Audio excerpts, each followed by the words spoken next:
Masayang araw, mga ka-PL. Nagtataka lang po ako, mga kababayan, sa mga nakikita ko pong post sa social media nitong mga mainstream media, iba naman po, mga individual lang ng ating mga kababayan na nakasubaybay po sa pangyayari sa ating bansa, lalong-lalo na po sa napakalalang korupsyon at flood control project, mga kababayan. Bago pa lamang po naganap ang rally ng Iglesia ni Cristo, ng UPI, at ng kung ano-anong mga grupo na nagsagawa ng kanilang rally, mga kababayan, kumakalat po sa social media na parang bababa yata itong si Bongbong Marcos sa pagka-presidente. Hindi ko alam kung tuluyang magre-resign o pansamantala lang na aalis muna sa kanyang pwesto. Ngayon, dahil nga sa ayaw nila na maging kapalit si BP Inday Sara, mga kababayan, na hindi naman po maaari na hindi si Inday Sara ang papalit sa kanyang pwesto dahil nasa konstitusyon ho, mga kababayan, maliwanag na kapag ka ang isang presidente ng bansa nawala, ibig sabihin nalagatan ng hininga sa kung anumang kadahilanan, nagkasakit, at kung ano-ano pang mga kadahilanan, ay ang papalit po, pangalawang pangulo. Di ba? Nasa konstitusyon yan. Parang naghahanap na po sila, mga kababayan, nang hahalili po sa pwesto ni President Bongbong Marcos. At ngayon, dito po sa inilabas, mga kababayan, ng politiko, si Ramon ang di umano, mga kababayan, ang maging consensus caretaker sa pwesto ni President Bongbong Marcos kung sakasakaling bababa siya. Itong sakasakaling bababa siya, mga kababayan, ilang araw ko na po itong nakikita, nababasa. Hindi ko lang po binibigyan ng pansin. Pero sa ngayong itong kasalukuyan na ito, nagtataka na ho ako.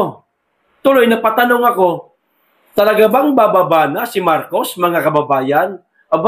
Kung gagawin niya yan, ngayon na. O ito po ang balita, mga kababayan, patunay na maaaring si Ramon ang magiging caretaker, sa pwesto ni Marcos.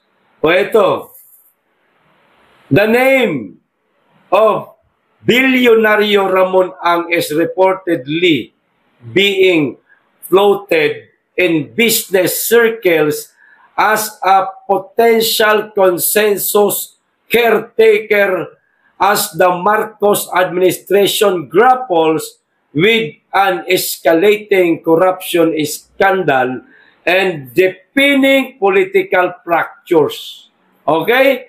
Marcos out, Ramon Ang in. SMC boss eyed as caretaker in military back reset, mga kababayan. Ayon po ito sa politiko. Ano ho sa palagay ninyo? Magkakatotoo kaya ito, mga kababayan? Kasi para sa akin, parang nasanay na po ako sa pagiging manhid ni Bongbong Marcos. Ang daming beses na pong nanawagan yung ating mga kababayan na Marcos, resign. Marcos, bumaba ka na. Marcos, alis dyan. Pero nagpapakamanhid itong ating presidente, mga kababayan. Nagbibingi-bingihan, nagbubulag-bulagan. No? Alam mo naman natin na hayagan po sa social media, nakikita na po ng karamihan nating mga kababayan. Posible na walang intel itong Pangulo na nakakakita ng sigaw ng ating mga kababayan na pinabababa siya. Noon, ilang taon na ang nakalipas mula nung magsimulang na mayagpag ang hakbang ng maisog. sa kanilang mga rally. Ang sigaw na po ng ating mga kababayan, Marcos resign. At eto na nga. Eto na mga kababayan. Di umano. Ramon ang in. Bagamat may question mark mga kababayan, pero posibleng mangyari ho ito. Hindi kaya natanggal na yung kapal ng apog ni Bongbong Marcos, mga kababayan, kaya iniingay na nila sa social media, sa mainstream media, na si Ramon ang papalit. Ang tanong, kung totoo ito, mga kababayan, na kung bababa na talaga si Marcos, no, at papalit si Ramon ang tanong, papayag ho ba ang taong bayan? Mga kababayan, kung babasihan po natin sa konstitusyon, maliwanag po na si BP Inday Sara ang papalit. At bakit si Ramon na matagal ng usap-usapan ng ating mga kababayan na di umano, etong si Ramon ay remnant, ika nga, mga kababayan, remnant kung maituturing sa mga tawag nito, crony, ayan, ni Marcos Sr. No? Isa ito sa mga natitirang crony ng Marcos Sr. Walang pinagkaiba po ang magiging pamumuno kung siya po ang magiging caretaker sa pwesto ni Bongbong Marcos. Kaya nga sumisigaw yung ating mga kababayan na Marcos resign kasi ayaw na ng mga tao sa pamumuno ni Bongbong Marcos. Oo, hindi si Bongbong Marcos ang nariyan sa Palasyo Malacanang kung sakasakaling bababa siya sa pwesto. Si Ramon pero ano pinagkaiba? Na kung hindi ako nagkakamali, dikit itong dalawang ito, mga kababayan. Opo, dikit na dikit itong dalawang ito. Kung ano man ang itatawag ni Marcos Sr., oras na bumaba siya sa pwesto, itatawag niya kay Ramon ito ang gawin mo, maaaring mangyayari pa rin. Kaya nga sumisigaw yung ating mga kababayan na palitan na si Marcos Marcos resign kasi gusto ang pamumuno ng mga Duterte. Yan, prangkahin na natin yan, mga kababayan. Yan naman talaga ang gusto Kasi nga, nasanay na ang tao sa Duterte brand of leadership na mayroong kamay na bakal at mayroon din higit sa lahat pagmamahal at malasakit sa bayan at sa ating mga kababayan na hindi yan ngayon nararanasan ng ating mga kababayan sa Administrasyong Marcos. Nasanay na yung ating mga kababayan, kaya ang gusto nila, Inday Sara Duterte, ang hahalili o papalit sa pwesto ni Bongbong Marcos oras na bumaba ito sa pwesto, tulad nitong mga kumakalat na ilang araw na. Naging usap-usapan na ito ng ating mga kababayan. Na di umano bababa na si Marcos, lalo na mga kababayan. Kani-kanina lang, bago ko po nakita itong balitang ito, 3 hours pa lamang po ang nakakalipas.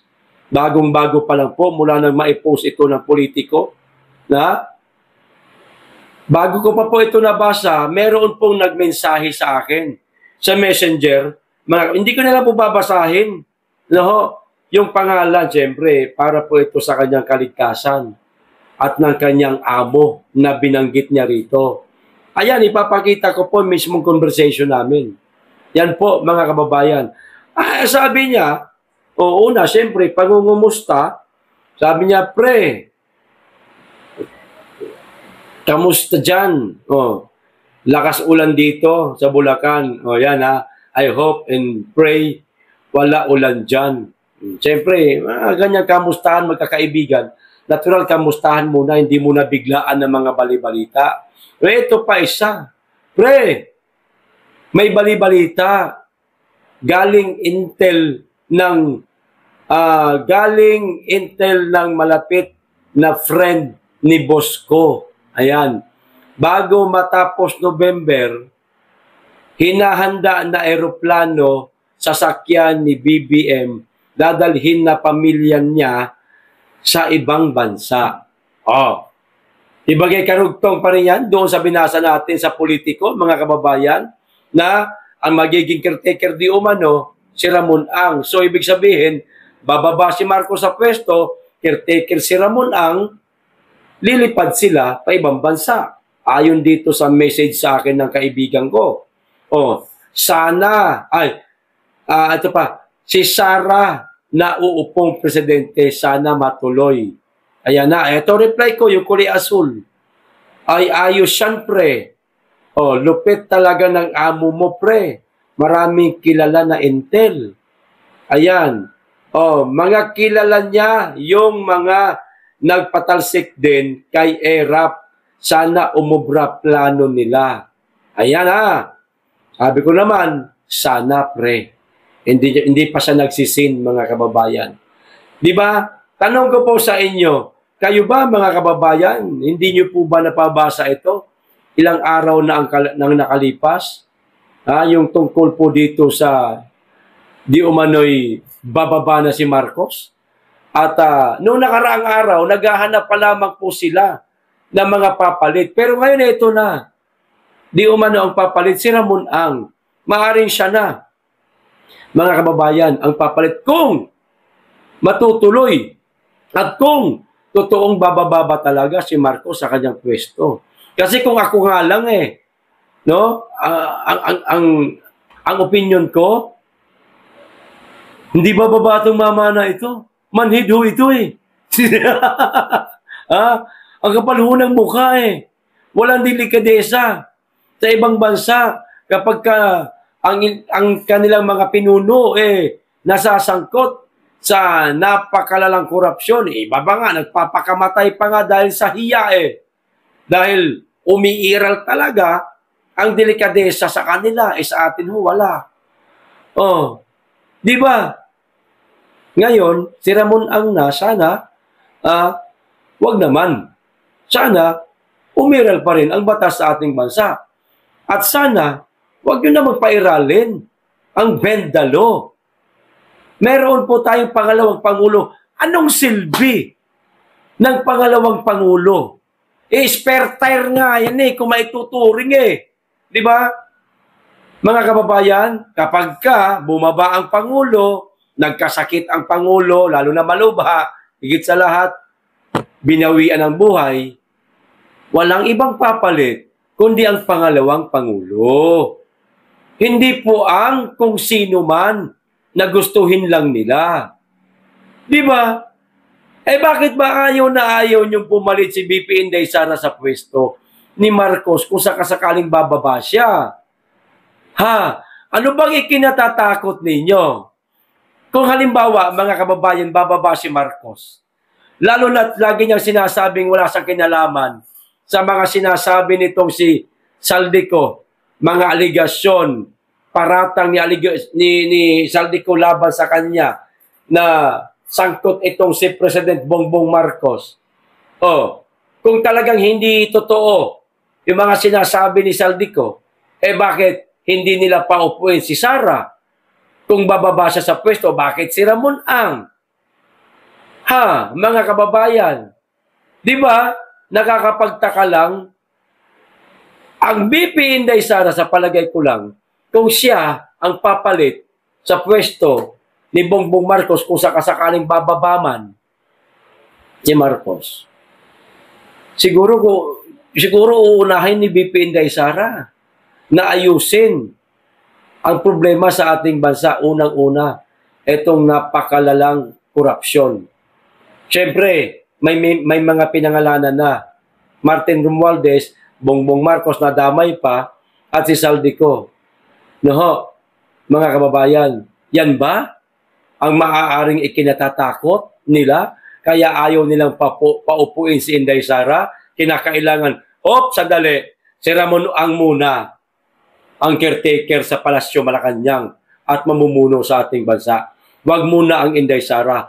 Hayaan nyo muna kaming makalipad papuntang sa ibang bansa. Ganun ba? Ganun ba yon? Ha? Nagtatanong lang po kami. Di ba ga, Ramon Ang, ganun sila ni Marcos Junior. Usap-usapan nga, krone di umano ito ng Marcos Senior Kaya nga ganito sila ka-close ni Marcos Junior.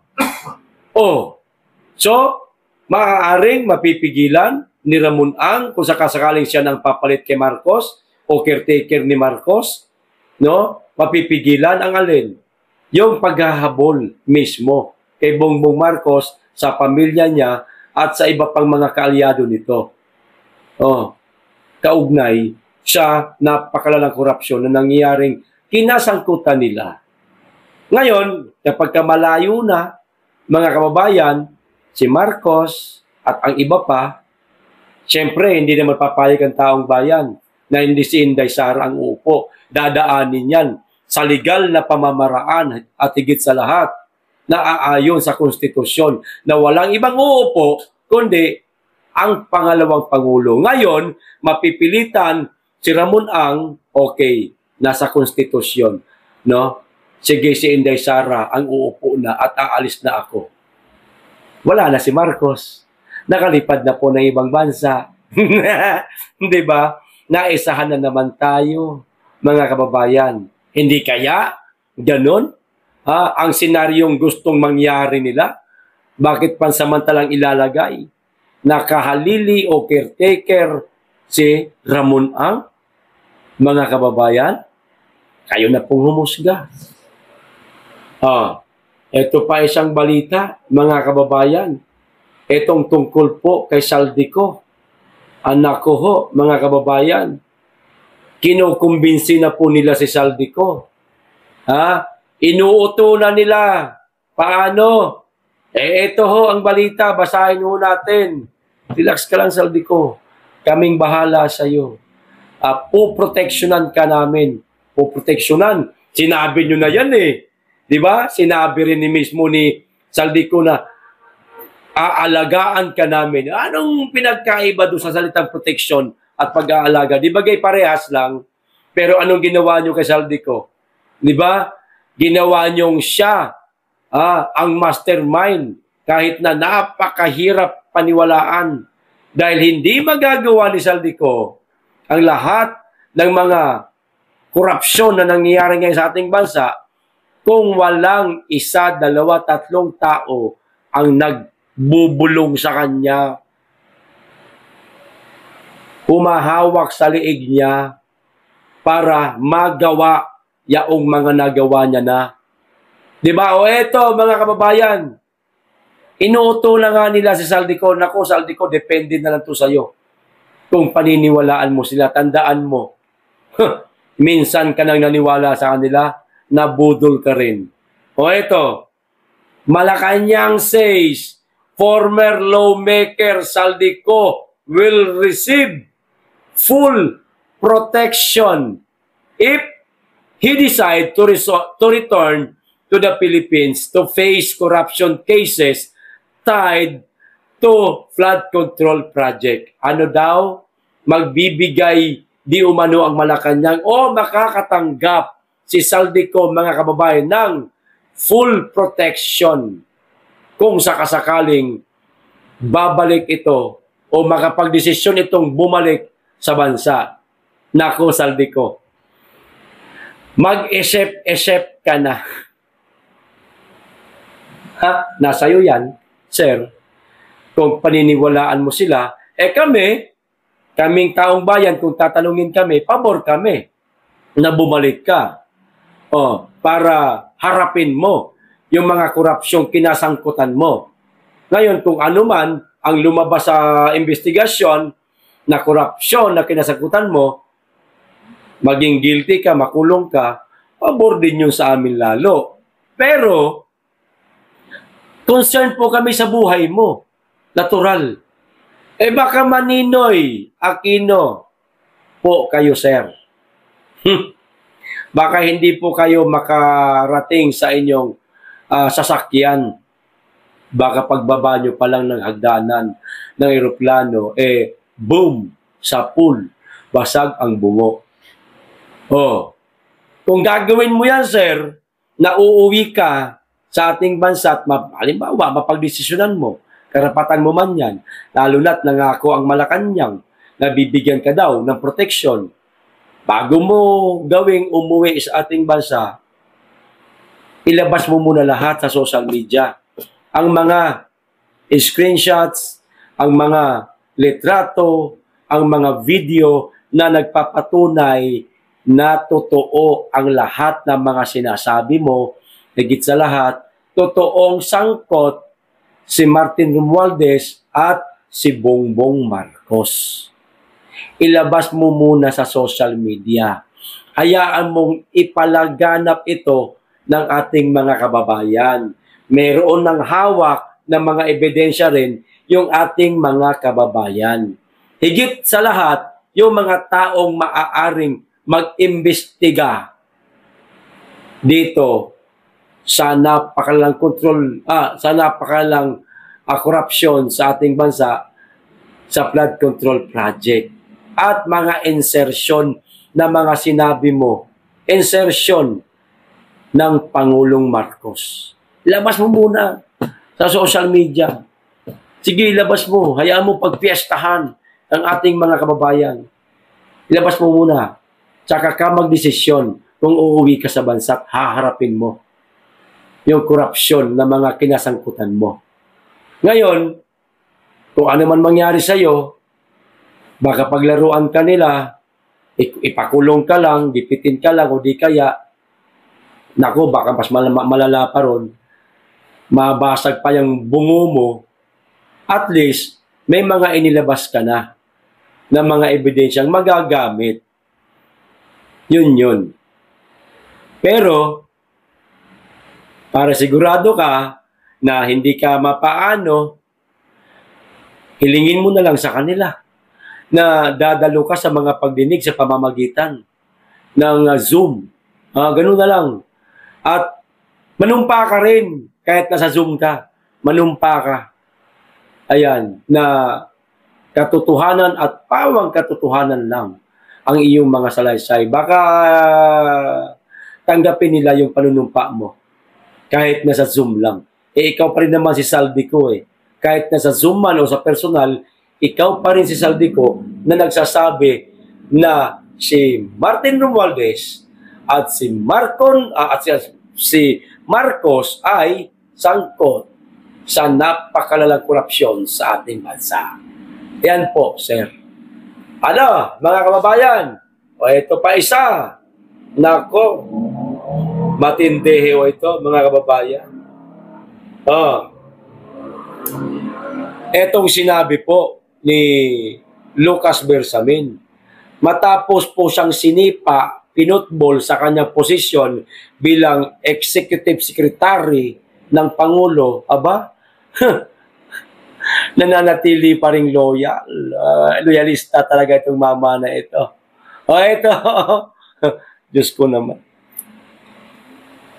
Ididemanda ka na nga lahat Kakasuhan ka na nga lahat Ginigipit ka na, sinipa ka pa nga No? Pinutbol ka pa nga Kung sino man ang nagputbol sa'yo, Bersamin, halimbawa, sabi natin yung babae, ang sumipa sa'yo sa posisyon mo, paaaring hindi sa Marcos, hindi ka naman na ipagtanggol ni Marcos.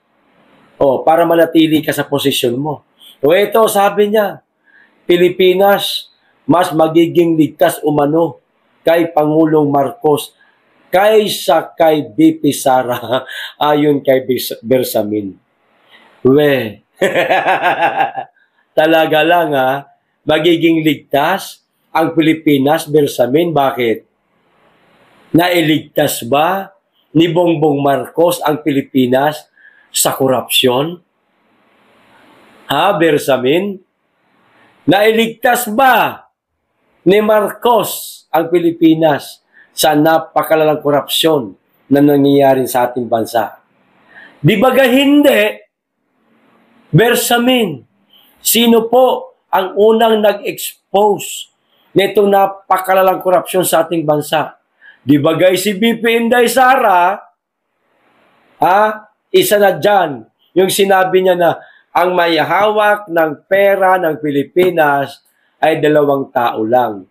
Si Romualdez at si Saldico. Di ba ga, mas papaniwalaan mo yung nagpabaya na lumaganap, lumago, lumala ang korupsyon kaysa sa taong unang nag-expose na meron ng nagaganap na korupsyon. Bersamin naman, sir, para naman po kayong hindi abogado. Huwag ganun, sir. Para naman po, napakalaki po yata ng itinapal sa inyo ni Bongbong, sir. Magkano ba ang itinapal? Nagtatanong lang po, sir, ha? Hindi po ako nagbibintang at higit sa lahat, wala akong karapatang magbintang kasi wala naman po ako nakikita. Wala naman po kaming ebidensya. Depende na lang kung merong ikakanta si Saldico laban sa'yo. Nako, yun, maniniwala kami. Pero sa ngayon, wala pa naman, kaya hindi kami nagbibintang pero nagtatanong lang. Matapos ka po sipain, nagawa mo pa siyang ipagtanggol? Hindi may pagtanggol. Nagawa mo pa siyang ipagmalaki? Na mas karapat dapat si Marcos mamuno sa bansa kaysa kay Inday Sara. Dahil mas ligtas daw, mga kababayan. Ito pa, ipinahayag ni dating Executive Secretary Lucas Bersamin na mas makabubuti at mas ligtas para sa bansa na manatili sa pamumuno ni Pangulong Bongbong Marcos. Ayan, sa isang panayam, sinabi ni Bersamin na napatunayan niya mismo ang husay. Wow! Husay at matinding focus ni Pangulong Marcos sa kanyang tungkulin habang magkasama silang naglingkod sa Malacanang. Dahil dito, kumbinsido siyang si Marcos Jr. ang pinakaangkop na mamuno sa Pilipinas sa kasulukuyang panahon. Nako, iba ang nakikita namin, former Executive Secretary Lucas Bersamin, sa mga sinasabi mo. Ang layo po sa katotohanan. Hindi ko alam kung ikaw ba'y ginayuma ni Bongbong Marcos, bakit ganyan ka pa rin kaloyal sa kanya matapos hinayaan kanyang sipain o ipasipa sa posisyon mo. Bagay, sir, karapatan nyo ho yan na sabihin. Pero, hayaan nyo rin po sana ang tao na magkaroon ng karapatan na sabihin naman ng tao na hindi karapat dapat mamuno si Bongbong Marcos bilang Pangulo ng ating bansa. Bakit? Ayon na rin mismo kay Leni Robredo o kay Mayor Leni Robredo, talamak na ang droga sa lugar nila. At hindi lang sa lugar nila. Sa NCR at sa iba pang panig ng ating bansa, talamak na rin di umano ang droga. Samantala, ang mga Duterte, galit na galit sa droga. Alin na mas mainam sa dalawa mamuno? Yung Duterteng galit sa droga, galit sa korupsyon, o itong presidenteng nagkaroon, masasabi natin nagkaroon ng kapabayaan sa kanyang administrasyon, sa kanyang pamumuno, patungkol sa pagsugpo sa napakalalang korupsyon at lumalago na naman na droga sa ating bansa. Simple lang yan eh. Simpleng halimbawa lang yan eh.